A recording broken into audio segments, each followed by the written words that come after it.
Secreción. A ver, en la planificación del curso corresponde un seminario el día lunes, pero lo vamos a postergar. Ya vamos a seguir avanzando en la materia. Como tenemos todavía un par de semanas, vamos a hacer una cosa, estoy buscando un paper que sea entretenido. Entonces, dentro de la epidermis, como ustedes pueden ver acá, aquí hay un parénquima de reserva, que es un tejido, y este es un parénquima aerífero que está en las hojas, y este se encuentra cubierto por una película de un polímero que se llama cutina, que forma esta película llamada cutícula. La cutícula entonces está instalada aquí y evita que haya una evaporación directa desde la hoja. Entonces, ¿sí? Del parénquima de la izquierda. De reserva. ¿De dónde? De reserva está en los tallos de la planta, que no a nivel del tallo, recuerden ustedes que se pierde aire a través de los pequeños poros que son las lenticelas.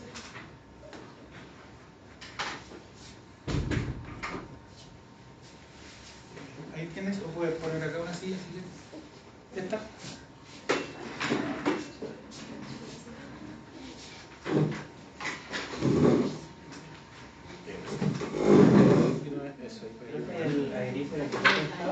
En la hoja. En la hoja. ¿Ya? Entonces, a nivel de los elementos que conforman la epidermis, particularmente en las hojas, ¿ya? Son la cutícula, que es esta capa externa formada por cutina, que es un polímero que impermeabiliza la célula. Tenemos las células epidérmicas, ¿cierto? La epidermis superior que vimos en una hoja, la epidermis inferior. Tenemos los estomas, que son los poros a través de los cuales se produce todo el intercambio gaseoso, o la mayor parte del intercambio gaseoso, entre la planta y la atmósfera, aproximadamente un 90% de lo que la planta intercambia, ocurre a este nivel. Y tenemos los tricomas. Los tricomas corresponden a prolongaciones de la epidermis y desempeñan distintas funciones. ¿Ya? Hay tricomas que actúan como mecanismos de defensa, hay algunos que tienen glándulas, son tricomas glandulares, que acumulan sustancias aromáticas volátiles, ¿ya? Y que le permiten a la planta comunicarse con el entorno. Entonces, veamos dentro de los elementos que integran la epidermis la cutícula. Como ya dije, la cutícula es la capa más externa, está constituida por cutina y ceras que favorecen la impermeabilización. En las plantas mesófilas y acuáticas, las plantas mesófilas son aquellas que tienen aporte hídrico con una cierta periodicidad, ¿ya? Esta cutícula es delgada, mientras que en las plantas xerófitas son aquellas que viven en ambientes donde el agua es un factor limitante. En el desierto, por ejemplo, si conocen la zona de Tiltil, en donde crecen unas plantas que se usan para producir la fruta que llamamos tuna, ¿cierto? Que son unas plantas de desierto, esas son plantas xerofíticas. En las plantas xerofíticas, la cutícula tiene un grosor mayor que en las mesofíticas, ¿ya? Porque ahí, ¿cierto?, tiene que ayudar a preservar de mejor forma el contenido hídrico de la planta. ¿Ya? Entonces, aquí vemos que es la capa más externa. Debajo de la cutícula tenemos la epidermis, ¿cierto? Luego tenemos un parénquima que en este caso contiene cloroplastos, por lo tanto es un parénquima fotosintético. Tenemos al centro el haz vascular, que corresponde a nivel de la hoja a una vena, ¿cierto? Tenemos un parénquima esponjoso, y en la epidermis inferior, que ustedes pueden ver acá, tenemos estos pequeños poritos que son los estomas, a través de los cuales salen y entran gases. ¿Okay? Las células epidérmicas, como ven aquí, entonces, aquí estamos viendo un trozo, tienen esta cubierta delgada, transparente, que es la cutícula. ¿Por qué tiene que ser transparente la cutícula? Para permitir el paso de los rayos luminosos, ¿verdad?, llegar a las células que son fotosintéticas y entonces iniciar una serie de reacciones o catalizar el inicio de una serie de reacciones que llevan a la producción de productos de la fotosíntesis. ¿Ok? Las células de la epidermis, como pueden ver acá, que están debajo de la cutícula, son células alargadas, ¿ya? Y en un corte transversal se ven como rectangulares o elípticas, pero en general la forma de las células estas va a depender del órgano en donde se encuentran.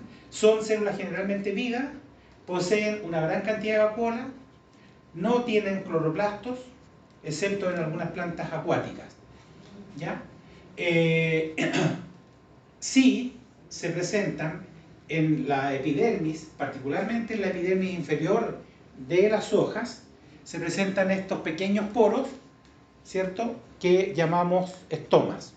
Si ustedes, por ejemplo, toman un trocito de una hoja y observan la lámina de esta hoja al microscopio, pueden contar la cantidad de estomas que hay por unidad de superficie y se van a dar cuenta que es enorme, ¿ya? En un centímetro cuadrado tenemos una cantidad enorme de estos poros a través de los cuales se realiza el intercambio de gases. A través de estos poros sale también vapor de agua desde la planta, ¿cierto?, en un proceso que vamos a estudiar más adelante que se llama transpiración. ¿Ok? Los elementos que ya les mencioné que integran la epidermis están los estomas, ahí se ve. El estoma es un poro virtual que se abre y se cierra dependiendo de cuál es el contenido de agua que tienen las células que conforman esta célula estomática. Están formados de 2 o más células epidérmicas especializadas cuya función es regular el intercambio gaseoso. Se encuentran en las partes verdes de la planta, particularmente en la hoja. Su número oscila entre 22 a 2230 por milímetro cuadrado. O sea, es enorme la cantidad. En las raíces no existen estomas, la raíz no necesita evaporar agua, ¿cierto? Las plantas parásitas sin clorofila no tienen estomas. ¿Ya? Las partes aéreas sin clorofila pueden tener estomas pero no son funcionales, al igual que en los pétalos de una flor podemos encontrar estomas pero no funcionan, no participan en regular nada. ¿Ok? Entonces, aquí podemos ver la estructura más grande de un estoma. Está formado por 2 células epidérmicas que se llaman células oclusivas. Estas células oclusivas, ¿cierto?, dependiendo del contenido de agua que tienen, se abren o se cierran generando este poro virtual que se llama ostiolo, ¿ya? Adicional a estas 2 células oclusivas existen unas células adyacentes o células anexas que ayudan a la función de este poro. El ostiolo se comunica con lo que llamamos una cámara subestomática, poniendo entonces en contacto el espacio intercelular con el aire exterior, ¿ya? Esto es una cosa interesante. Imagínense ustedes, ¿por qué el ostiolo funciona como un poro que se abre y se cierra? Fundamentalmente por la estructura que tiene esta unidad externa que se llama pared celular. Esa pared celular tiene una organización tal que cuando el estoma se llena de agua, comienza a abrirse, pero esta pared, ¿cierto?, se dilata menos que esta. Entonces, al dilatarse menos esta pared, el sistema se comienza a abrir. Si ustedes, por ejemplo, hacen un experimento con unos octoglobos largos, ¿cierto?, que lo pueden doblar y en la cara interna, ¿cierto?, lo doblan hacia arriba y en esta cara le ponen scotch, ¿ok? Y empiezan a soplarle aire. Entonces, ¿qué va a pasar? Que la parte externa, que no está con el scotch, se va a expandir más rápido y esto va a empezar a generar una separación, ¿ya? Esa separación virtual es lo que llamamos ostiolo. Y entonces en la planta, cuando está lleno de agua, esto se abre y la planta puede evaporar. Pero a la medida que esta célula comienza a perder agua, este poro se cierra y se cierra rápidamente. Y tiene una capacidad de censar el contenido de agua en la atmósfera y en los tejidos tal que funciona de manera muy eficiente. Se cierra y se abre muy rápidamente, evitando que la planta se deshidrate. ¿Ok?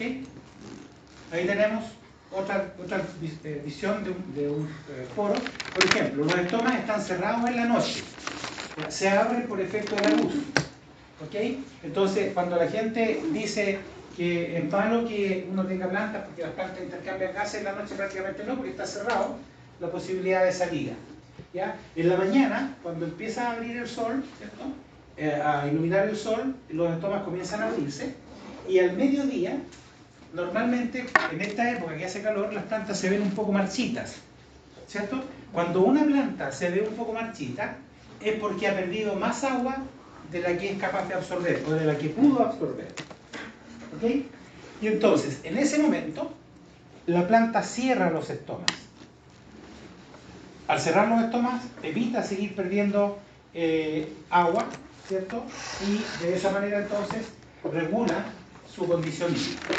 Cuando esa condición permanece mucho tiempo, que no le damos agua a la planta, finalmente la planta entra en una condición de marchitez permanente, que se llama, y ya ese es un proceso irreversible. Aquí tenemos, ¿cierto?, distintas células oclusivas. Este es el espacio de la cámara subestomática. En esta, todas estas células que están alrededor de esta cámara subestomática botan agua acá en forma de vapor, y aquí se acumula vapor de agua. Y ese vapor de agua es el que sale por el poro. ¿Ok? Entonces, el agua que transpira la planta sale en forma de vapor, lo vamos a estudiar también más adelante, y eso ayuda, entre otras cosas, a mantener la temperatura de esta célula en un rango funcional. ¿Ya? Rango funcional, ¿qué significa? Temperatura óptima para la actividad de enzimas, etc. ¿Ya? A pesar de que afuera puede haber, hoy día dicen que va a haber 35 grados, 34, la temperatura que va a tolerar una hoja va a superar con facilidad los 50 grados. ¿Ya? ¿Sí? La tolerancia a la temperatura va a depender de la especie de la planta. De la especie, obviamente. Hay plantas que son tolerantes de manera natural a la temperatura, y hay plantas que no toleran ciertos cambios muy drásticos.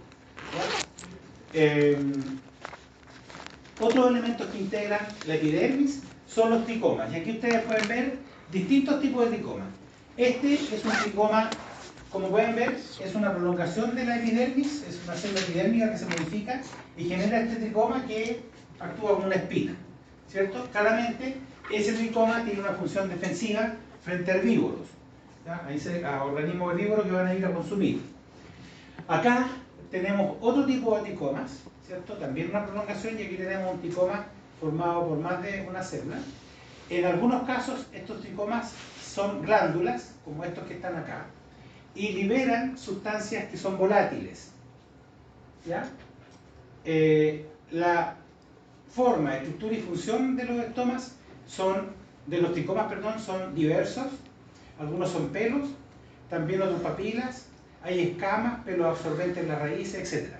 Entonces, en este caso de un tricoma, aquí les muestro bien, glandular, estos tricomas que se ven aquí, ¿cierto?, acumulan sustancias de señal. Las plantas se relacionan con su entorno, ya, biótico fundamentalmente, a través de la química.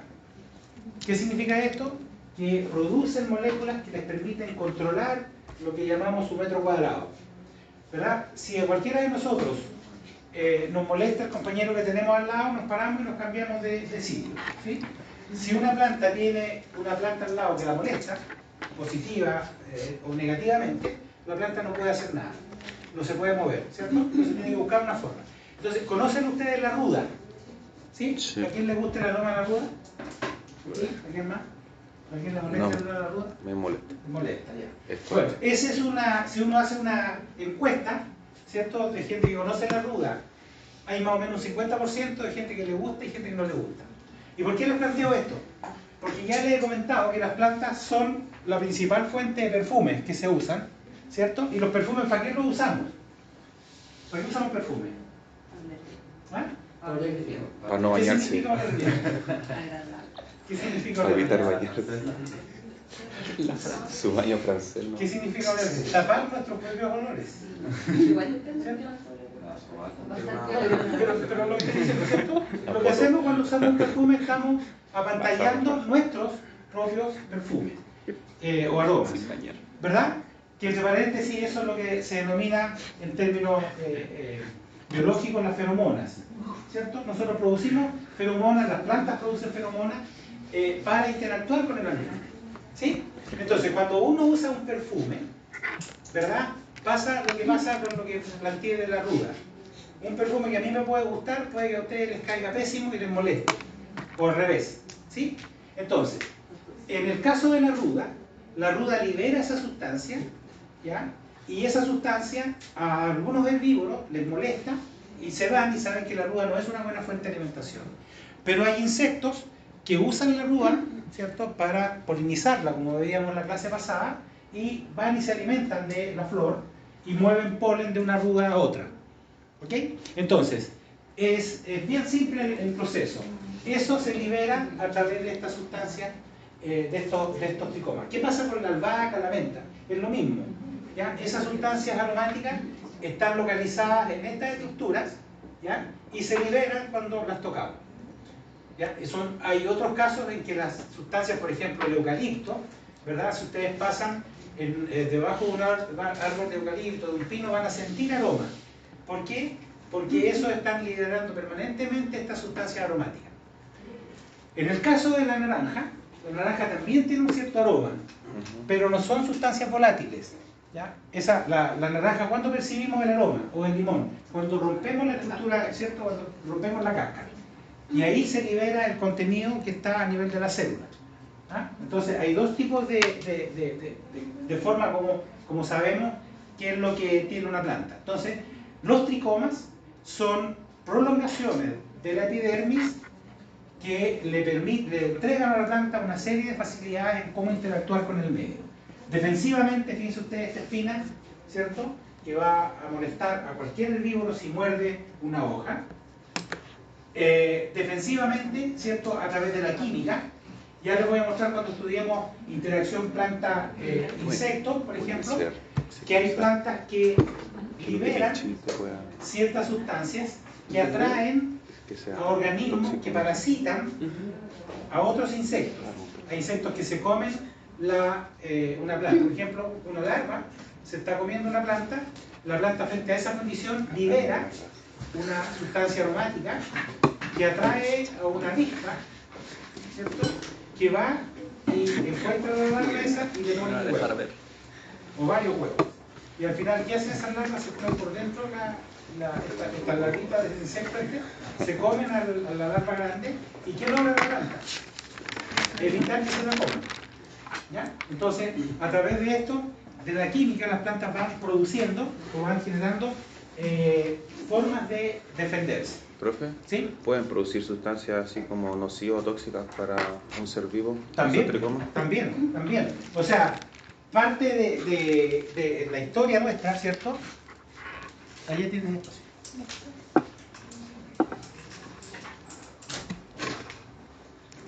¿Puedes usar esa silla ahí? Esa.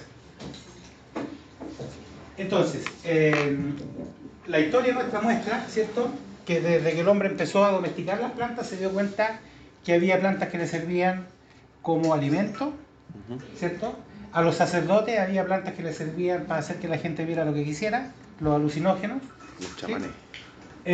Y también, ¿cierto?, se dieron cuenta de que había ciertas sustancias que eran tóxicas y que le permitían eliminar los adversarios. En esa época, ¿cierto?, se eliminaban los adversarios dándoles veneno y muchos de esos venenos eran de origen vegetal. La cicuta, por ejemplo, que es un veneno típico, lo es. Cuenta la historia, no sé si ustedes la vieron en alguna oportunidad, porque no sé cómo se enseña la historia ahora, pero ha cambiado mucho, que cuando llegaron los españoles a el territorio chileno, los mapuches, como una forma de reírse de ellos, le daban infusiones de una planta que se llama pichoga. ¿La han oído hablar? No. La pichoga es una planta que produce un potente laxante, ¿ya? Entonces, les daban a consumir lactante y esperaban ver los efectos, ¿cierto?, que se producían en los consumidores. Hay plantas que ustedes saben que tienen esa propiedad laxante, ¿verdad? Entonces, hay una serie, toda la química que ustedes se puedan imaginar está presente dentro de las plantas, de manera que solo hay que buscarla. Les comenté que sabemos muy poco de la química de plantas, se conoce casi 5.000, 6.000 especies, se han caracterizado bien, de un total de más o menos 200.000 plantas que podrían ser interesantes. Entonces hay un quehacer bastante relevante. Entonces, aquí pueden ver ustedes, en el caso de un pelo radical, ¿cierto? Que lo vimos. Esta plantita representa lo que ocurre en la ortiga. Se me había olvidado comentarles. ¿Qué pasa con la ortiga? La picazón. La ortiga pica, ¿cierto? Sí. Nos provoca una reacción alérgica. ¿Por qué? Porque la ortiga, ¿cierto? En estos sistemas de los pelos, tiene, a nivel de esta glándula, una sustancia urticante que al entrar en contacto con la piel provoca esta reacción de alergia. Por suerte es una alergia localizada, ¿verdad? Que molesta harto porque son muchos los pelitos que tiene la hoja o el tallo que nos molestan y se libera esta sustancia negativa. Se libera este líquido urticante que es bastante molesto. A algunas personas les molesta más que a otras. También ahí tenemos niveles de sensibilidad diferentes. ¿Ya? A nivel de la raíz les mostré en una diapositiva esta capa que es la endodermis. ¿Ya? La endodermis forma una capa de células compactas, ¿cierto? Que se encuentra en la parte exterior de la corteza, alrededor del tejido vascular. ¿Qué es lo que hace esta? ¿Están sintiendo calor? Parece, ¿no? Sí, sí, cada vez está más denso el aire. Vamos a ver si. Estamos liberando gases. Si tengo ahí, vamos a prender el aire.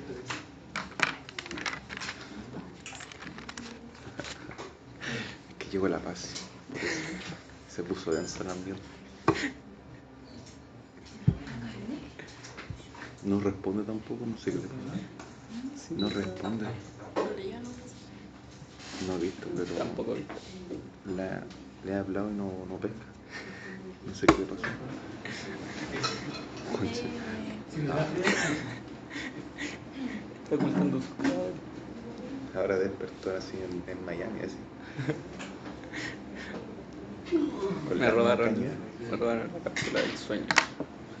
Ahora sé que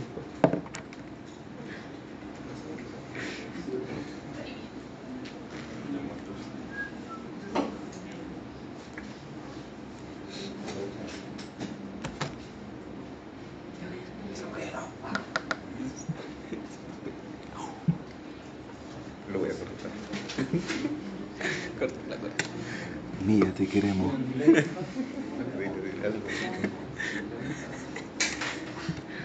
No, lo que no se escucha. Después voy a escuchar que. Yo creo que sí. Sí lo escucho porque tiene un micrófono súper potente. Te escucha la paz.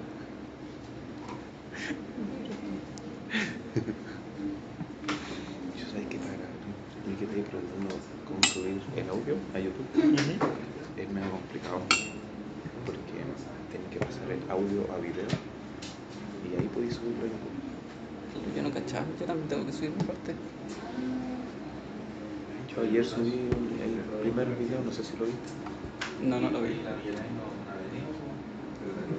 No sé qué le pasa. No, pero ayer vino. Ayer la vi. Yo la vi el lunes. No, el lunes, no, el martes. No, y sí, ayer vino, hoy día no sé qué le pasó. Sí, yo tampoco. No, ayer no. De hecho, antes de ayer, ¿verdad? El martes. El martes vino, pero el martes me dijo si podía ir a calor por ella.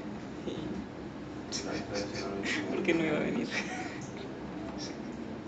Pero tú no podés escribir calor. No, pues si me hace tope. Tengo que ir cuando tengo ventana. Entonces, la banda de Gasparín, que es lo que les comentaba, lo que evita es que el agua que entra, ya sea por vía plástica o sin plástica, hacia el sistema conductor, ¿cierto? No se devuelva hacia afuera. ¿Ya? Entonces, de esa manera se logra que el agua pueda ingresar o subir hacia la parte aérea del vegetal. ¿Ok? Entonces, aquí podemos ver algo que ya les comenté. Tenemos la epidermis, acá tenemos el sistema vascular y aquí en 3, ¿cierto?, estaría lo que corresponde a la endodermis. El agua, habíamos visto que ingresa vía pelo radical, ¿cierto?, vía simplástica, que es ingresando al citosol de la célula, y se mueve por el citosol hasta llegar al sistema vascular, y se puede también mover vía apoplasto, ¿verdad?, que es por fuera de la pared, del espacio que está entre la membrana y la pared celular, y llega a esta barrera y tiene que entrar a una célula y ahí pasar. Entonces, si ustedes se fijan, esta pared está más engrosada, de manera que el agua que ingresa a esta zona no puede devolverse lateralmente, ¿cierto? Entonces se empieza a acumular el agua aquí y empieza a ejercer presión. ¿Ok? Ahí tenemos las células de la endodermis, mirado un poco más de detalle. Dentro también de los tejidos protectores está lo que llamamos la peridermis. Este es un tejido secundario, la epidermis es un tejido primario. Se origina por la acción de un tejido meristemático que se llama felógeno. ¿Ya? El felógeno es un tejido secundario que permite o ayuda al crecimiento en grosor de una planta.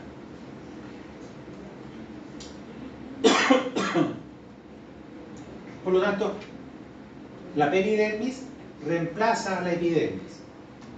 La peridermis está formada por varias capas de células muertas, llenas de aire y recubiertas por suberina. La suberina también es un polímero que impermeabiliza, ¿cierto?, a los tejidos y que dan lugar, ¿cierto?, a un tejido que se llama corcho y a las cortezas. El corcho es el típico que se usa en botellas, ¿verdad?, y en sistemas para elaborar balsas, etc. Este sistema entonces es impermeable, ¿ya?, pero como las células están muertas, es bien liviano, ¿ya?, y recubre a las plantas de más de un año. ¿Cómo se consigue el intercambio gaseoso entre estos tallos, ¿cierto?, y la atmósfera? A través de estas pequeñas poros que se llaman lenticelas. En un tallo encontramos lenticelas, ¿ya?, en las hojas encontramos estomas, ¿sí? Las lenticelas, aquí ustedes pueden ver un tallo, ¿cierto?, un tronco lleno de lenticelas. En ellas se pierde alrededor de un 5% del total del agua que una planta evapora o pierde. Yo cuando veía a Rolly pensaba que eso era como la cicatrices que mencionaba, ¿no? Sí, hay algunos que son cicatrices, hay algunos que hay que mirar, estos son lenticelas. Hay que mirar si tiene un pequeño espacio que parece una perforación, ahí te das cuenta. Si es una cicatriz está completamente cerrado. ¿Verdad? Okay. ¿Ya? Entonces acá estas sí se ven claras que son lenticelas. ¿Ya? Entonces, acá en esta diapositiva podemos ver, ¿verdad?, que la epidermis es el conjunto formado por el felógeno, que es el tejido meristemático, el suber, ¿cierto?, que forma el tejido protector hacia afuera, que son las células que se van a dar origen al corcho, y en la felodermis, que es un tejido parenquemático formado por el felógeno hacia adentro. ¿Ya? Hacia acá, en este nivel. Todo ese conjunto entonces es lo que se llama peridermis y es el reemplazo de la epidermis propiamente tal en una planta que tiene crecimiento secundario. ¿Ok? Dentro además de los tejidos definitivos tenemos los tejidos parenquimáticos. ¿Sí? ¿Qué parénquimas tenemos? Clorofílico, de reserva, acuífero y aerífero. ¿Ok? Entonces, el tejido parenquimático está formado por células vivas que tienen una forma variable, una pared delgada, es decir, lo que envuelve la célula es muy delgadito, con grandes vacuolas y un núcleo pequeño en relación al volumen de la célula. En general, el parénquima se conoce como un tejido de relleno. está en los espacios donde no hay otros tejidos funcionales, ahí están. Pero dejan en estos tejidos de relleno huecos para la circulación aérea interna. Juegan un papel importante en la cicatrización de heridas de la planta. ¿Ya? Y existen, como ya vimos, distintos tipos de parénquima: clorofílico, de reserva, aeríferos y acuíferos.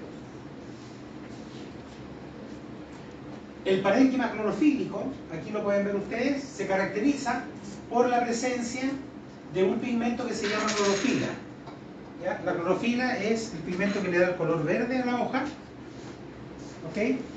Y se encuentra la clorofila localizada en los llamados cloroplastos. Aquí tenemos el corte de una hoja, ¿cierto? La epidermis superior y la epidermis inferior. Acá abajo se encuentran los estomas, recuerden, aquí arriba está la cutícula. Inmediatamente debajo de la epidermis superior hay un tipo de parénquima que se llama parénquima empalizada, que son células muy ordenadas y que no dejan espacios entre ellas. ¿Ok? Más adentro tenemos un parénquima esponjoso o lagunoso que deja espacios, ¿ya? Y en estos espacios se va produciendo vapor que llega a la cámara subestomática y sale.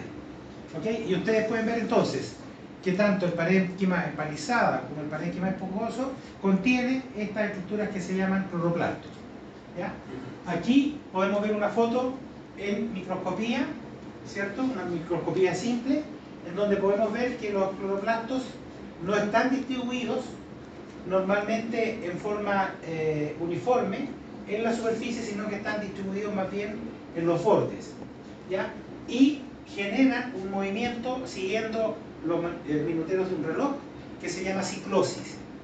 Esa ciclosis, ¿cierto?, tiene que ver con la interacción que están teniendo los plastidios o los cloroplastos con la luz. Cuando la luz es muy alta, que puede dañar la estructura, los cloroplastos en general se localizan en los bordes.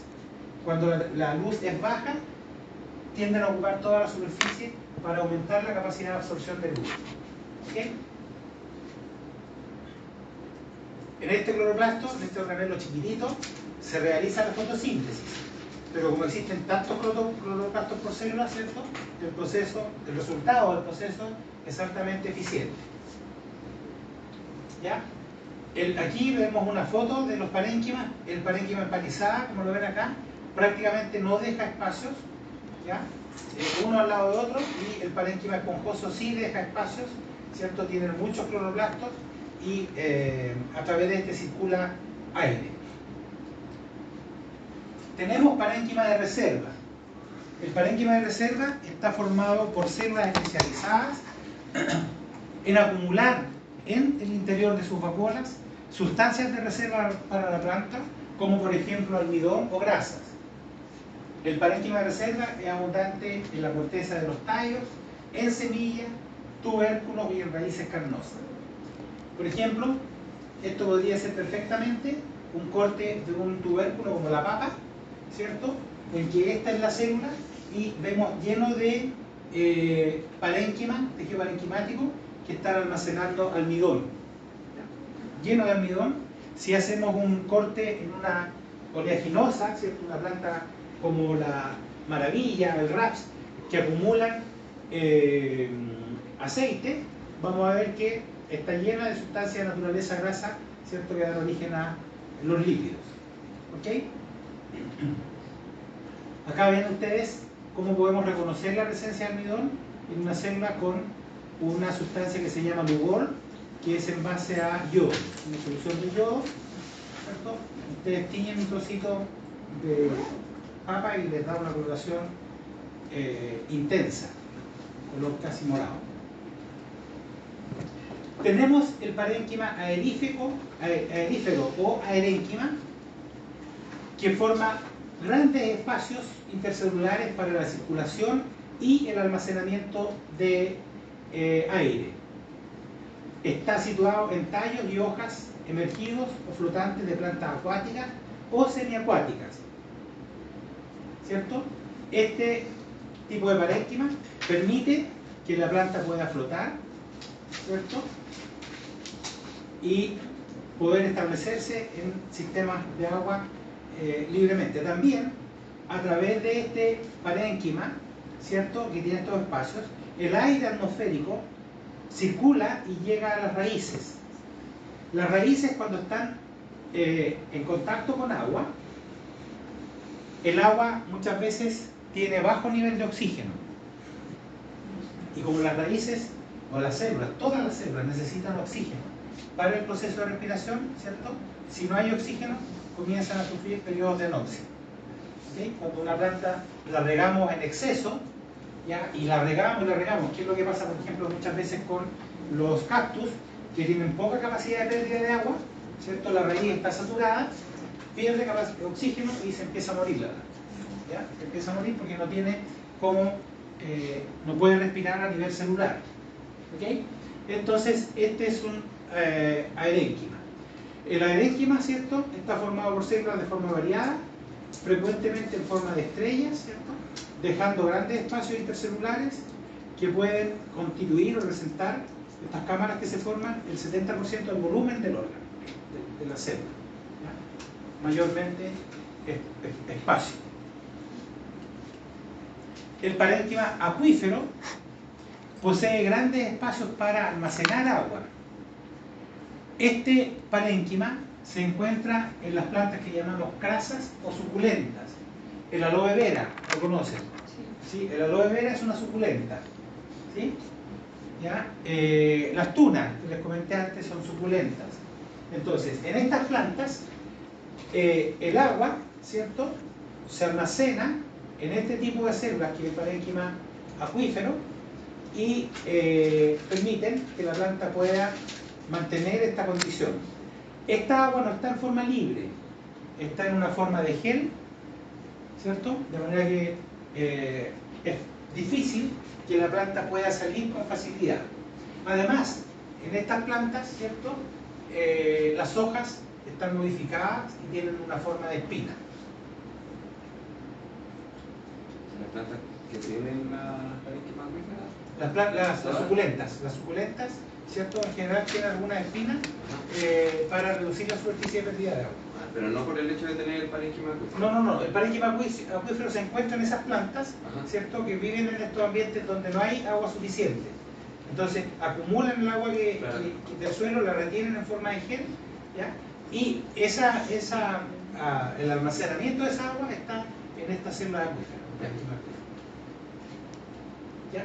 Entonces, para que vayamos resumiendo los tipos de parénquima, tenemos parénquima clorofílico, aquí cuando vean la diapositiva, de reserva, ¿verdad?, que acumulan distintas sustancias, lípidos, proteínas o almidón, hidratos de carbono.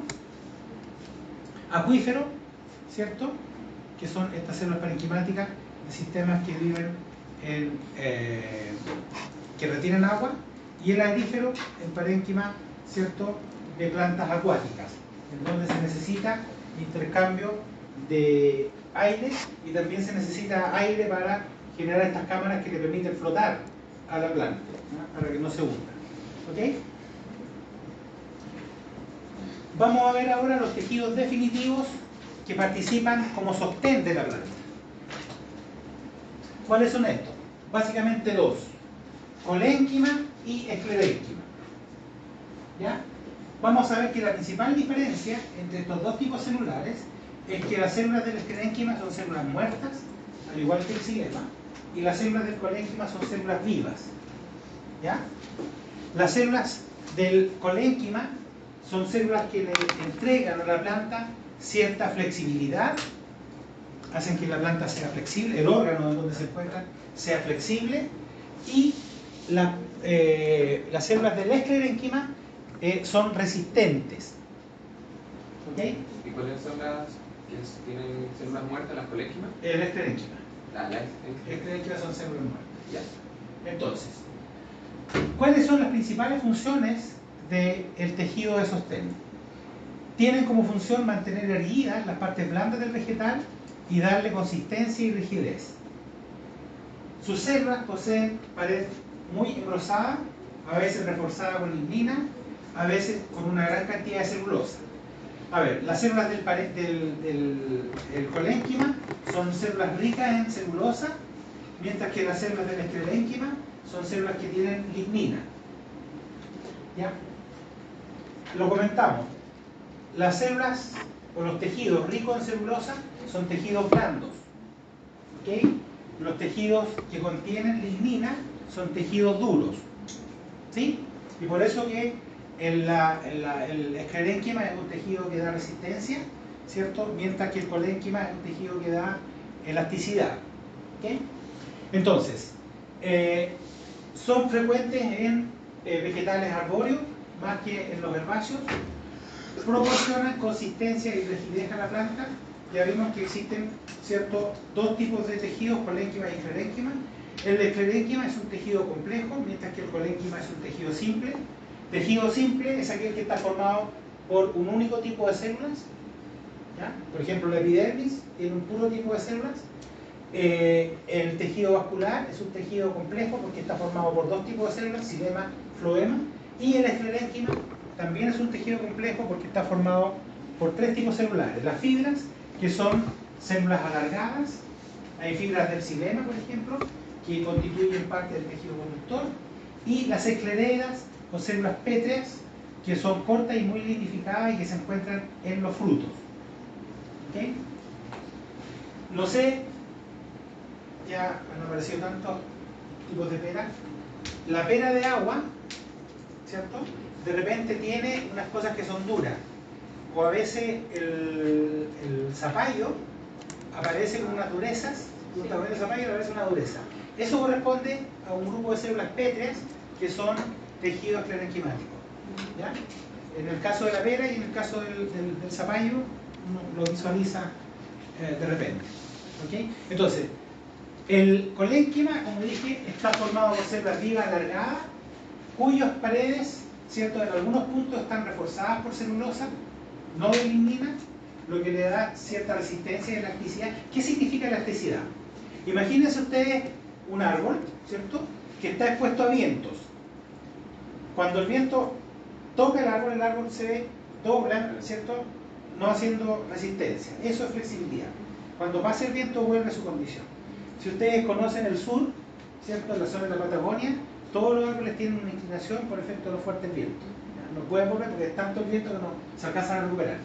En el caso de el tejido resistente, ¿cierto?, resiste en este caso el estímulo, que es el viento. Y cuando el estímulo supera la resistencia, se quiebra, ¿cierto? Entonces, son dos tejidos que a veces los árboles resisten bien el viento, otras veces no, y se quiebra, y eso es porque el tejido que vamos a ver en el esclerénquima no fue capaz de sostener la magnitud del viento. ¿Ya? Se sitúa el colénquima en la zona de crecimiento vegetal, periferia, de tallos y en los peciolos de hojas, formando cilindros o bases. ¿Okay? Tenemos distintos tipos de colénquima, ¿ya?, como se muestra en la diapositiva.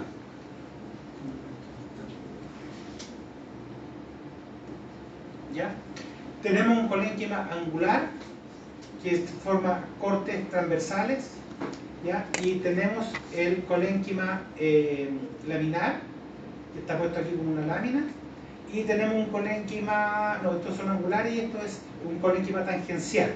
En la forma como se depositan o cómo están orientados a nivel del tejido, permitiendo, ¿cierto?, la flexibilidad frente a la forma en cómo está recibiendo el estímulo. ¿Ya? Aquí tenemos colénquima lagunar, que se encuentra en tallos de la lechuga, por ejemplo, ¿cierto? Tenemos finalmente el esclerénquima, que está formado, como dije, por células muertas con paredes engrosadas y lignificadas. Es decir, una pared lignificada es aquella que, además de tener celulosa, tiene lignina, lo que le da esta dureza. Se encuentra en órganos adultos que ya han dejado de crecer y proporciona, como decía antes, una enorme resistencia mecánica. Una alta resistencia mecánica. Están formados por dos tipos de células: las fibras, que ya dije, y las células pétreas. Las fibras pueden ser células alargadas, que pueden estar más o menos impregnadas por lignina, ¿ya? Y se encuentran en raíces, tallos, hojas y frutos. Las fibras suelen tener una utilidad textil. El cáñamo lo conocen, el lino, el algodón, ¿cierto? Son células del esclerénquima que tienen distintos niveles de lignina. ¿Ya? El algodón es mucho más flexible, ¿verdad?, que el cáñamo, por ejemplo, que es más duro, que sirve para amarrar, ¿ya? Y eso es por la cantidad de lignina que tienen las fibras. Por otro lado tenemos las células pétreas o esclereídas, que son células de muy diversas formas y paredes, muy impregnadas en lignina, lo que hacen que se endurezcan. Por ejemplo, las cáscaras de almendra y el nueces son, ¿cierto?, células pétreas muy duras, que forman la cubierta del fruto. ¿Ok? Profe, Dígame. ¿esto se va formando apenas las células van muriendo? ¿O en la misma planta? No, la misma mata sus planta, la células? misma planta lo va formando dependiendo del tejido, ¿cierto? Y la función que desempeña el tejido. Por ejemplo, en el caso que estamos hablando de almendras y nueces, esos son frutos, ¿cierto? Entonces el fruto, cuando se empieza a formar, tiene una estructura blanda que se va reforzando, ¿cierto? Se va lignificando en este caso, en la medida que el fruto madura. Y cuando el fruto está maduro, ya está rodeado por esta estructura externa durísima, que en el caso de la almendra o la nuez. ¿Ya?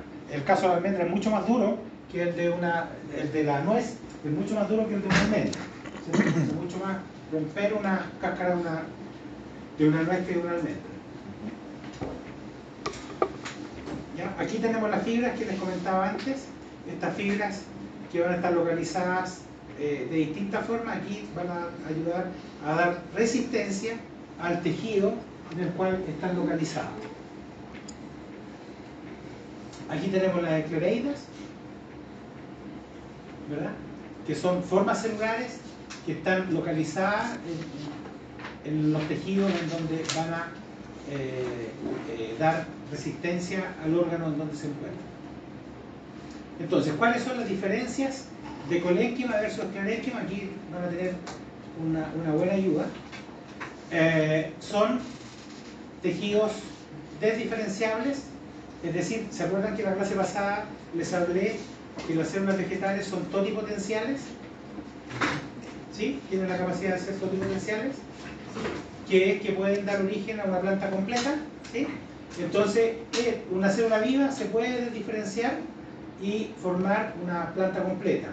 Entonces, son desdiferenciables las células del colénquima, tienen pared primaria, flexible y plástica, y tienen un protoplasto vivo y activo. En el esclerénquima son incapaces de diferenciarse, aún si conservan el protoplasto, debido a que tienen una pared secundaria lignificada, no pueden volver hacia atrás y estas células mueren a la madurez. ¿Puedo apagar el aire acondicionado? ¿Tiene frío? O súbale los grados. Eso. ¿Cuánto tiene?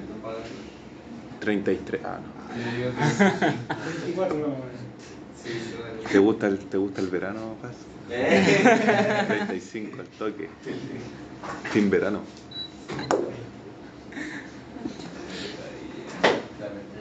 Póngalo a temperatura fisiológica. Pero digamos de hielo. ¿Ustedes tienen frío? ¿Tú tienes frío? Poquito. ¿Poquito? Casi nada. Casi nada. Tráigame una manta. ¿Ya? Tenemos dentro de los tejidos definitivos xilema y floema, que son, como ya dije, tejidos complejos que dan origen a los tejidos vasculares o conductores. El xilema, como ya vimos, son células muertas y el floema son células vivas que, sin embargo, han perdido su contenido vivo. ¿Ya? Estos tejidos conductores son los encargados del transporte de la savia. Hay lo que llamamos la savia cruda, que corresponde al agua y los nutrientes que se absorben desde el suelo, y la savia elaborada, que resulta de los productos de fotosíntesis que se originan en la hoja. ¿Okay? Entonces vamos a partir por el xilema, que es un tejido compuesto formado por tráqueas o elementos de los vasos, ¿ya?, que son las que funcionan, que estamos viendo acá, células parenquimáticas, que son células acompañantes, especializadas en almacenar sustancias, fibras para sostener la planta y estructuras glandulares. Todas esas son parte de los elementos cinemáticos que encontramos en una planta. Las pteriófitas, ¿sí? Y helechos, o sea, y gimnospermas, perdón, solo presentan traqueidas, ¿ya? No tienen tráqueas, ¿ya? Las tráqueas son células más pequeñas, más engrosadas, y las traqueidas son células más delgadas y elongadas. Entonces, ¿qué es lo que vemos en esta figura? Vemos dos células cinemáticas, y lo que pueden ver ustedes acá es que estas células tienen perforaciones laterales, ¿ya? Que permiten que el agua que circula por estos elementos pueda desplazarse de un elemento cinemático al otro. ¿Por qué razón? Porque la presión de succión a la cual están sometidos estos elementos cinemáticos, es decir, la atmósfera, ¿cierto?, genera una presión de succión tal que hace que cuando la columna de agua que viene desde el suelo hacia arriba no es permanente, se genere lo que se llama una embolia. ¿Qué es una embolia?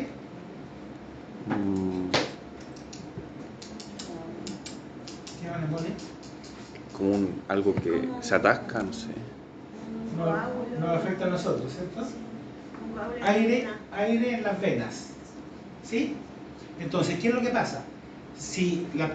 Recuerden ustedes que el agua se mueve en una forma de una columna que va constante hacia arriba, ¿cierto? Entonces, cuando la presión de succión que se ejerce en la hoja es muy alta y la disponibilidad de agua que hay en el suelo no es tanto, esta columna se corta y se genera un vacío que es aire, ¿ok? Entonces, ese elemento que se llena de aire pierde funcionalidad. Entonces, las plantas, me preguntan cómo, para solucionar ese problema, desarrollaron esta comunicación lateral que permite que un tubo que deja de funcionar hacia arriba porque está lleno de aire, pueda mover su agua a un tubo lateral y de esa manera la planta se recupera, ¿ya? Cuando una planta, ¿cierto? En una planta, el 100% de los tubos cinemáticos están con burbujas de aire, esa planta se muere. ¿Qué es lo que pasa cuando ustedes han visto por ahí que uno sale de vacaciones o se preocupan y deja de regar una planta que tiene una maceta por un periodo de tiempo muy largo y la riega y la riega y la planta no responde? ¿Por qué? Porque aun cuando la planta tiene agua en el suelo, la planta no puede moverse porque están todos los elementos conductores llenos de aire, ¿ya? Entonces, eso es lo que se llama una sequía permanente. Cuando la planta está en un periodo de sequía permanente ya no se puede recuperar. Entonces, los tejidos, los elementos que conforman el xilema son los que vemos ahí y la función que desempeñan también. Podemos ver que los elementos traqueales, ¿cierto?, son las tréqueas o traqueidas o miembros de los vasos y son los encargados de la conducción y el sostén. Aquí tenemos, estos son los vasos y estas delgaditas son las traqueidas. Tenemos fibras, fibrotraqueidas de distinta naturaleza, ¿verdad?, que funcionan como parte del sostén y almacenamiento. Tenemos células parenquimáticas que también participan en el almacenamiento y traslado, y estructuras glandulares o helioblastos que participan en secreción y acumulación. Estas estructuras glandulares son las que permiten que una planta libere, ¿cierto?, a nivel de los tallos una resina. Habrán visto que los pinos acumulan resina en los tallos, ¿sí? Eso es producido o liberado por este tipo de estructura, ¿ya? Entonces, aquí podemos ver, ¿verdad? Este es un vaso, fíjense ustedes, totalmente vacío, solamente la pared celular. Esto es una especie de manguera. Entonces, lo que les comentaba antes, cuando el agua que circula por aquí está presionada, succionada, ¿cierto?, más de lo que puede sostenerse la columna, se genera una burbuja de aire, ¿ya? Si tenemos un tubo vecino al lado funcional, la presión que se ejerce en el tubo vecino hace que el agua se mueva, ¿cierto?, y empiece a circular. Cuando todos los tubos se llenan de aire, la planta se muere. Tenemos las células parenquimáticas, que son de sostén y de relleno, y tenemos las fibras, ¿ok?, conformando un elemento conductor. Las tráqueas o elementos son células de forma cilíndrica que al unirse con otras forman estos elementos continuos. ¿Ya? Y aquí ustedes pueden ver una tráquea que está unida a otra, ¿cierto? Aquí tenemos las células parenquimáticas que van a conectarse a través de estos pequeños poros, ¿cierto? A través de los cuales se produce la conexión lateral. Las tráqueas son cortas y anchas, más cortas y anchas que las traqueidas. ¿Okay? Aquí pueden ver las distintas punteaduras, ¿cierto? Que va circulando el agua hacia arriba. Esta es la punteadura y estas son tráqueas. Y esta delgadita que tenemos acá es una traqueida. ¿Ya? La pared celular secundaria está dignificada completamente. ¿Profe, qué era la traqueida? La traqueida también es un elemento conductor, ¿cierto? Pero es más delgado. Se encuentra en distintos tipos de plantas. ¿Te acuerdas que vimos que las gimnospermas solamente tienen tráqueas y no traqueidas? ¿Ya? Aquí tenemos distintos elementos de vasos, solamente para mostrarles, no me interesa que lo memoricen, sino que sepan que hay traqueidas, ¿cierto? Y tráqueas. Las traqueidas tenemos aquí que son más alargadas, ¿cierto?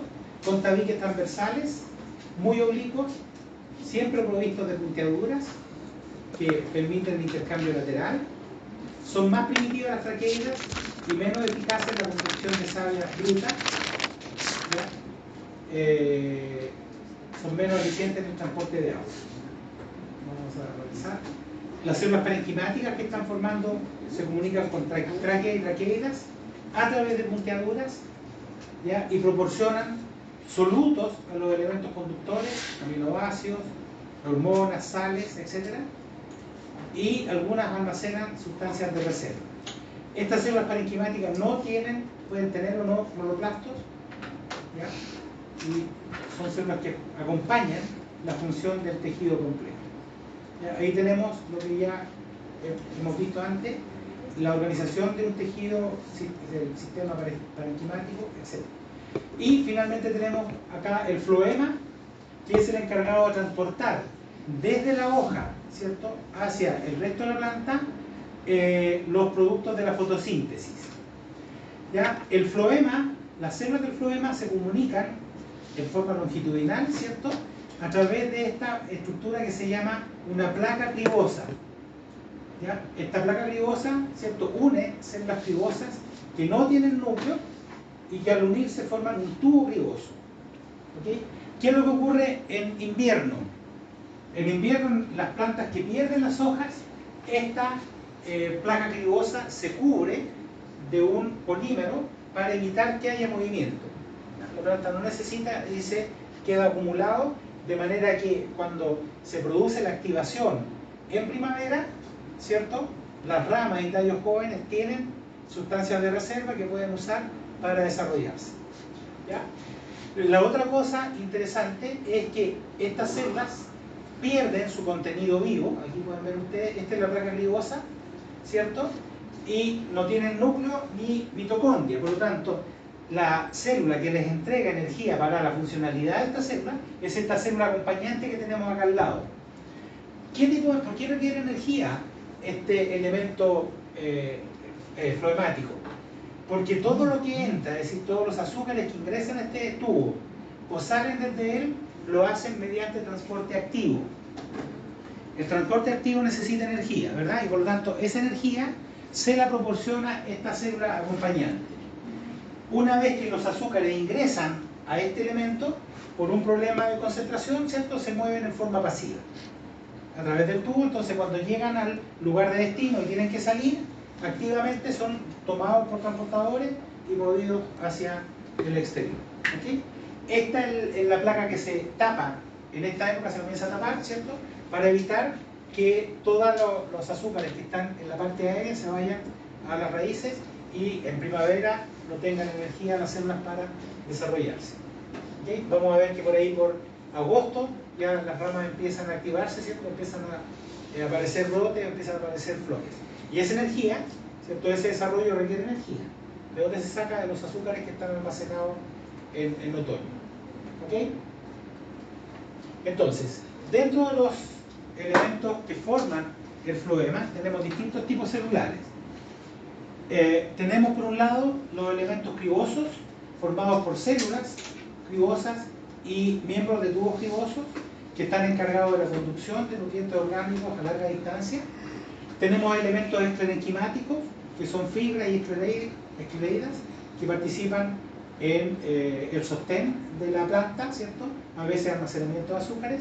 Y tenemos distintos elementos parenquimáticos, células acompañantes, que son estas células que hacen o permiten la funcionalidad de los elementos cribosos.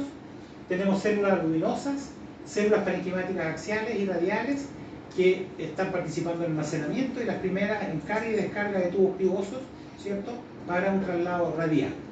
Y finalmente tenemos los elementos glandulares o euroblastos, que son que participan en el proceso de secreción y deposición. ¿Ya? Aquí están los elementos. Se dice, ¿cierto?, que el floema mueve productos de la fotosíntesis. Entonces, si estamos en la parte superior de un árbol, las hojas de arriba mueven hacia abajo preferentemente, ¿cierto? Pero si estamos en la mitad de un árbol, los elementos conductores pueden mover hacia arriba o hacia abajo dependiendo de la demanda. Cuando la planta está produciendo frutos, hay una demanda de azúcares, entonces ahí la distribución puede ser hacia arriba o hacia abajo, ¿cierto?, dependiendo de cuál es la demanda que se produce. Entonces, finalmente, la mayor demanda, ¿cierto?, o el principal reservorio de las sustancias que se producen a nivel de las hojas son las raíces, y por lo tanto el floema es la distancia más lejana a la cual hace su transporte. ¿Ya? Entonces, aquí tenemos células parenquimáticas, participan en la carga y descarga de los elementos cribosos, transportando azúcares a las células acompañantes, almacenan almidón, grasas, taninos, cristales, principalmente. Su principal ocupación es la fotosíntesis. ¿Ya? Aquí tenemos las células del floema, fíjense ustedes, esta es una vascular. Las células del floema son mucho más pequeñas que los tubos cilemáticos, ¿cierto?, que además son tubos completamente huecos. ¿Ya? Esta es la organización, ya la vimos, de un tallo, ¿verdad?, donde tenemos hacia adentro la madera, que está formada por xilema, y hacia afuera el floema. ¿Ok? La peridermis es el tejido de protección secundario que ya vimos acá afuera, haciendo un resumen. La corteza, que está por debajo de la peridermis, ¿okay?, para que cuando vayan recordando. El cambium vascular, que es el tejido que origina xilema hacia adentro, floema hacia afuera, ¿cierto? Y ahí tenemos floema y xilema, floema verde. Xilema de primer año, para que vean los anillos vasculares. Xilema de segundo año. ¿Okay? La médula al interior. Y finalmente tenemos los tejidos secretores. Los tejidos secretores están formados por células, por grupos de células o células aisladas dispersas en otros tejidos, y que están encargados de almacenar o producir sustancias producidas, consideradas como sustancias de desecho para la planta. A veces los tejidos secretores están localizados en la epidermis, que almacena sustancias aromáticas, como por ejemplo el romero, o urticantes, como el caso de la ortiga. Ahí estamos viendo los tricomas que vimos antes. Otras veces en bolsas secretoras o cavidades féricas en el parénquima, que liberan esencias, como en el caso de la naranja o el limón. Y en otros casos forman cavidades, o se encuentran en cavidades que almacenan desechos, ¿cierto? Por ejemplo, los tubos laticíferos que acumulan látex, como el caucho o la higuera. ¿Conocen? ¿Han visto los higos? ¿Cierto? Sí. Si ustedes rompen un higo, sale una sustancia lechosa cuando lo sacan del árbol. ¿Sí? Eso es un tejido, está localizado en un tejido secretor. ¿Okay? Los pinos también acumulan resinas, ¿ya? Entonces están acumulados en tubos resiníferos, que son tubos secretores. ¿Okay? Entonces, por último, ahí están los tubos resiníferos, ¿cierto?, que acumulan resinas. Acá tenemos las células que forman gotas de aceite, ¿verdad?, en la cáscara de naranja. Cuando rompemos, ¿cierto?, sale esta gotita y sentimos el aroma y el líquido. Bien, Vamos a cambiar, nos vamos ahora a lo más básico, que es la estructura de la célula.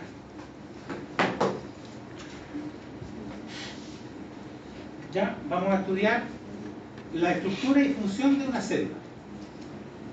Aquí podemos ver, ¿cierto?, que las células vegetales son células eucariontes, es decir, una célula eucarionte a diferencia de una procarionte, ¿cierto? Es el sistema de membranas que tiene y que define la presencia o existencia de organelos. ¿Ok? Las células eucariontes forman parte de los organismos superiores, y aquí tenemos los principales organismos, animales, ¿cierto?, y plantas. Si comparamos estas dos células eucariontes, vamos a ver que tienen muchas estructuras en común. Por ejemplo, tienen una membrana plasmática, en el caso de la célula animal define la forma de la célula, ¿verdad? Esta membrana plasmática es bien frágil, de manera que cuando la presión que ejerce el agua en esta célula es muy alta, la célula se rompe, un proceso de plasmólisis, ¿verdad?, o lisis celular. Tiene mitocondria, tiene núcleo, tiene sistema de ribosoma, aparato de Golgi, ¿cierto?, tiene citoesqueleto, es decir, tiene una serie de estructuras que están presentes en la célula vegetal. ¿Cuál es una de las principales diferencias que existe entre una célula animal y una vegetal? La existencia de esta estructura externa que define la forma celular y que se llama pared celular. ¿Ya? La pared es la que le da la forma a la célula y le da también resistencia. Las células vegetales, independientes de la presión a la cual están sometidas, nunca se van a romper. ¿Ya? ¿Por qué? Porque la pared celular es resistente a la presión que ejerce el agua al interior de la célula. ¿Okay? La célula sí puede estar túrgida o plasmolizada, es decir, cuando pierde mucha agua, ¿cierto?, se comienza a deshidratar, pero la célula no pierde su integridad. Entonces, esta es una célula animal típica que ya vimos, voy a seguir. Entonces, una célula vegetal, al igual que la célula animal, es la unidad básica de los sistemas vegetales, que posee características propias diferentes a las células animales, ¿verdad? A medida que las células maduran, se diferencian y especializan. A medida que la célula vegetal madura, se diferencia y especializa. Recuerden que todas las células que forman parte de una planta provienen de los meristemas, ¿cierto? El meristema del ápice o los meristemas laterales, ¿ya? Esas células meristemáticas se elongan primero y luego se diferencian y especializan. Aquí tenemos una célula vegetal típica, que ya la vimos antes. Entonces vamos a definir algunos términos. ¿Qué es el crecimiento? ¿Qué es el desarrollo? ¿Y qué es la diferenciación? ¿Y qué son los meristemas? Entonces, el crecimiento es la expansión celular que puede ser producto de un aumento por la cantidad de agua que tiene la planta, ¿cierto? Sabemos, o si no lo saben se los digo, que una planta que está bien regada, es decir, una planta que tiene disponibilidad hídrica adecuada, crece mejor que una planta que no tiene suficiente agua. ¿Por qué? Porque el agua ejerce una presión que permite que las células se expandan, ¿sí? Es como un elástico, pero también hay crecimiento cuando tenemos división celular, porque la expansión celular tiene un límite, ¿cierto? La división celular permite que a partir de una célula generemos dos células nuevas. Si esas células no se elongan, tengo mayor número de células, pero no mayor tamaño necesariamente, ¿sí? Porque es la misma célula que se dividió. Entonces, la división celular permite aumentar el número de células, y si estas se expanden, tenemos un crecimiento real. ¿Ok? Podemos tener un crecimiento parcial cuando la planta está bien hidratada, ¿cierto? Y eso hace entonces que la planta vaya induciendo procesos de división y creciendo. Entonces, el crecimiento puede estar determinado por células de mayor tamaño y mayor cantidad de células. Lo típico que a uno le preguntaban, ¿verdad? ¿Quién tiene más células? ¿Un elefante o nosotros? ¿Sí? ¿Quién tiene más células? No sé. ¿O son más grandes? No se relaciona con la masa, así que no. O sea, a ver, para que entendamos bien, puede que tenga, no conozco el número real, puede que tenga más número de células, pero no es proporcional a la diferencia de tamaño. ¿Ok? O sea, el elefante es mucho más grande que nosotros, una planta es mucho más grande que nosotros, pero no porque tenga muchas más células, sino porque las células son mucho más grandes. ¿Ok? aunque haya una diferencia que puede ser interesante, pero no necesariamente es por eso. Entonces el crecimiento puede haber células de mayor tamaño y mayor cantidad de células, ¿sí? Entonces, ¿qué es el desarrollo? El desarrollo es la diferenciación celular. ¿Ya? La diferenciación celular la vemos desde una célula meristemática que da origen a los distintos tipos de tejidos que vimos, desde la transición que va desde crecimiento vegetativo a crecimiento reproductivo, es decir, la planta que produce ramas, ¿cierto? Por ejemplo, cuando partimos con un frutal joven y no produce flores, esa planta está solamente en un crecimiento vegetativo. Cuando empieza a producir flores, como las flores van a generar semillas, hablamos de un crecimiento reproductivo, ¿cierto? Van a formar una estructura reproductiva que les permite generar nuevas células, ¿ok? Entonces, ¿qué es la diferenciación? La diferenciación es la generación de un nuevo tipo de células, ¿ok? Un nuevo tipo de células. Desde normalmente se asocia a los meristemas. El meristema es una célula muy poco diferenciada, ¿verdad?, que va a modificarse para generar una estructura diferente, que puede ser una célula floemática o una célula cinemática. ¿Ok? Entonces, vamos a ir a ver los componentes celulares. Vamos a partir viendo los mismos componentes primeros que están presentes en células animales, para que vayamos marcando algunas diferencias en relación a ambos tipos celulares. La membrana plasmática. ¿Ya? La membrana plasmática es la estructura externa que controla todo el movimiento que ocurre en una célula, ¿sí? Todo lo que entra y sale a una célula vegetal es regulado por la membrana plasmática. La pared celular no tiene ninguna actividad regulatoria, ¿ya? No tiene nada que ver con la permeabilidad, salvo que la molécula sea muy grande, no va a ingresar, pero no hay restricciones de ese tipo. La membrana plasmática está formada por una doble capa, ¿cierto?, que forma esta bicapa lipídica y que le confiere a la célula una funcionalidad particular. Y aquí vamos a notar la primera diferencia entre un sistema animal y vegetal. En el caso nuestro, ¿cierto?, dado que tenemos una temperatura corporal estable, ¿verdad?, las membranas nuestras no se modifican durante nuestro desarrollo, salvo que estemos expuestos a un cuadro febril en donde la temperatura del cuerpo aumenta, ¿cierto? ¿Y por qué razón existe tanto temor cuando eso ocurre? Porque la membrana plasmática, como está formada por lípidos, cambia una propiedad que se llama fluidez, ¿sí? La fluidez de la membrana cambia. ¿Qué pasa con las plantas? Las plantas, si ustedes piensan en este día, partimos con una temperatura en la madrugada de alrededor de 10 grados y vamos a llegar a media tarde, 3 o 4, alrededor de 50 grados para las plantas, ¿cierto?, en la hoja. Eso hace entonces que la fluidez de las membranas se modifique o se vea afectada. Si la fluidez cambia, la relación entre los componentes que forman la membrana se pierde. Y entonces, al modificarse la fluidez, la membrana pierde la capacidad de controlar, ¿cierto?, lo que entra y sale, ¿sí? Porque es una estructura que pierde su consistencia. Entonces, ¿cómo hacen las plantas en primavera y verano? En primavera tenemos más temperatura, por lo tanto la membrana tiende a ser más fluida. En invierno tenemos menos temperatura, la membrana tiende a ser más rígida, ¿sí?, por efecto de la temperatura. Entonces, ¿cómo las plantas se las arreglan para solucionar ese problema? Van modificando la proporción de ácidos grasos saturados y insaturados que tiene en su estructura. Una membrana rígida, ¿cierto?, ¿qué tipo de ácidos grasos tendrá? ¿Saturado o insaturado? ¿Es una planta rígida? ¿Ah? Saturada. ¿Qué es un insaturado? Los carbonos. Ya, pero no, hay una respuesta más simple. Pensemos en un carbono. No está rodeado de hidrógeno, porque está... ¿Cuántas posibilidades de combinación tiene el carbono? 4. 4. ¿Y dónde encontramos un carbono con 4 con la máxima capacidad? CH... En el metano.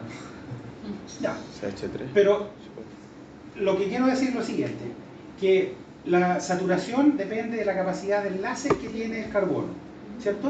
Entonces, voy a irme al revés más fácil. El aceite, ¿qué tipo de azúcar, de ácidos grasos contiene? Nos vende la pomada en los supermercados. ¿Qué tipo de ácidos grasos tiene el aceite? Insaturado. ¿Ya? Insaturado. ¿Qué ácidos grasos tiene la mantequilla? Saturado. Saturado. ¿Y la mantequilla cómo es respecto del aceite? Sólida, ¿cierto? Sí, más rígido. Es sólida y el otro es líquido. Fluido. ¿Qué pasa si la mantequilla yo no la mantengo a temperatura baja? Se derrite. Se empieza a fluidizar, ¿cierto? Entonces, los ácidos grasos saturados rigidizan la estructura, que es el caso de la mantequilla, para que no se les olvide, y los ácidos grasos insaturados fluidizan. ¿Ya? Entonces, nos venden a nosotros que los aceites, que un aceite bueno es un aceite rico en ácido graso insaturado, ¿cierto? Y nos recomiendan, sobre todo con los años, consumir ácido graso insaturado porque evitan que las venas se rigidicen, porque no acumulamos colesterol, etcétera, ¿verdad? Entonces, las células vegetales tienen la capacidad de ajustar la proporción de ácidos grasos saturados e insaturados dependiendo del ambiente.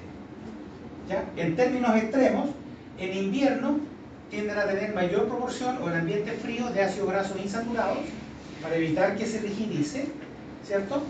Y en verano tiene a tener mayor cantidad o mayor proporción de ácidos grasos saturados que en invierno. Entonces va regulando de esa manera su fluidez, ¿sí? Profe, ¿qué sucede con las plantas acuáticas?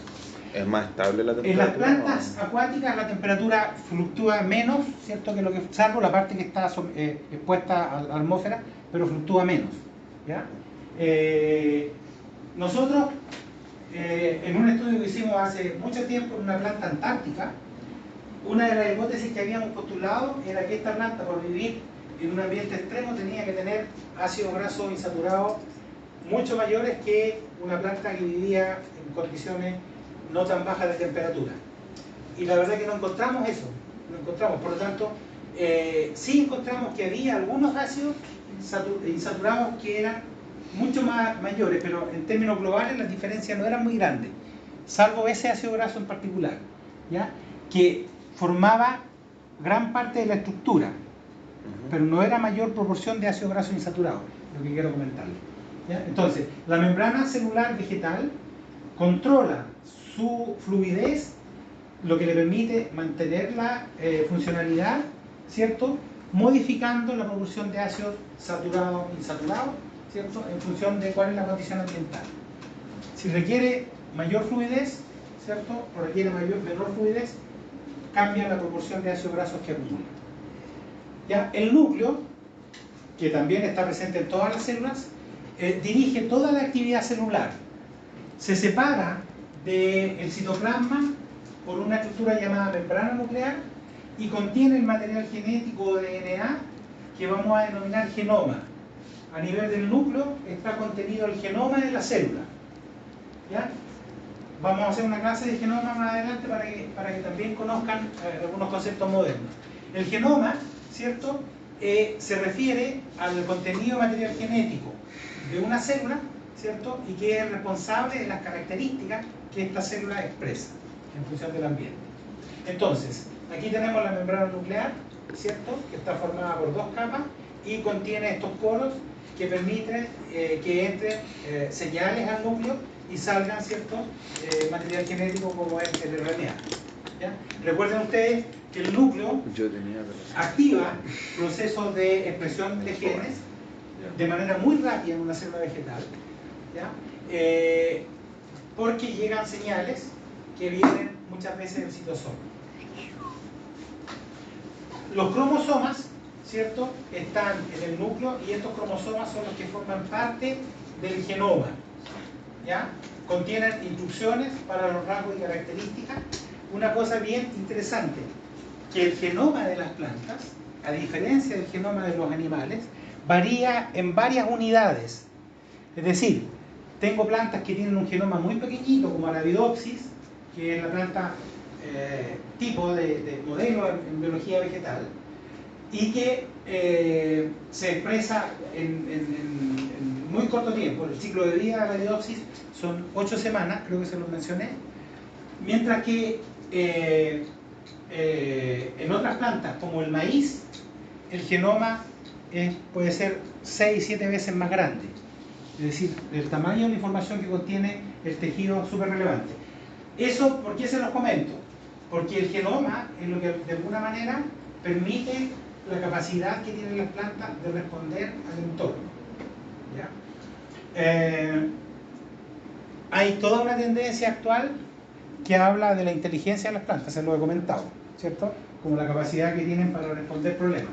Está claro, súper claro, que probablemente las plantas van a resolver más problemas que los que resolvemos nosotros, si hay un cataclismo, ¿sí?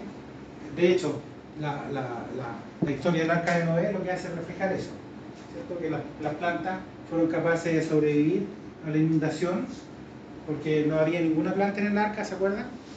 Y supieron que había pasado el cataclismo. ¿Por qué? Porque llegó una paloma con una hojita de olivo y anunció que estaba todo ok.